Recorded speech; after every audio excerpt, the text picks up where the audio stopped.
Alice's Adventures in Wonderland by Lewis Carroll. Recording by Craig Franklin. Chapter 1. Down the Rabbit Hole. Alice was beginning to get very tired of sitting by her sister on the bank and of having nothing to do. Once or twice she had peeped into the book her sister was reading, but it had no pictures or conversations in it. And what is the use of a book, thought Alice, without pictures or conversations? So she was considering in her own mind, as well as she could, for the hot day made her feel very sleepy and stupid, whether the pleasure of making a daisy chain would be worth the trouble of getting up and picking the daisies, when suddenly a white rabbit with pink eyes ran close by her. There was nothing so very remarkable in that, nor did Alice think it so very much out of the way to hear the rabbit say to itself, oh dear, I shall be late."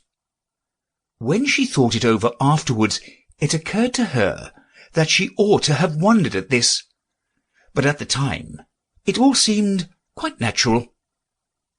But when the rabbit actually took a watch out of its waistcoat pocket and looked at it and then hurried on, Alice started to her feet, for it flashed across her mind that she had never before seen a rabbit with either a waistcoat pocket or a watch to take out of it.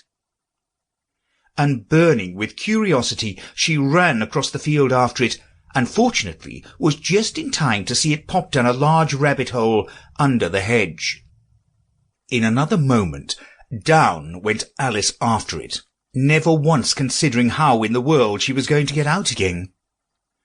The rabbit hole went straight on like a tunnel for some time, and then dipped suddenly down, so suddenly that Alice had not a moment to think about stopping herself before she found herself falling down a very deep well. Either the well was very deep, or she fell very slowly, for she had plenty of time as she went down to look about her and to wonder what was going to happen next. First she tried to look down and make out what she was coming to, but it was too dark to see anything.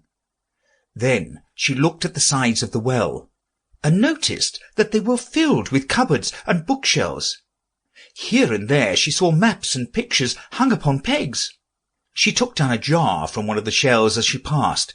It was labelled Orange Marmalade, but to her great disappointment it was empty. She did not like to drop the jar for fear of killing somebody underneath. Sample complete. Ready to continue?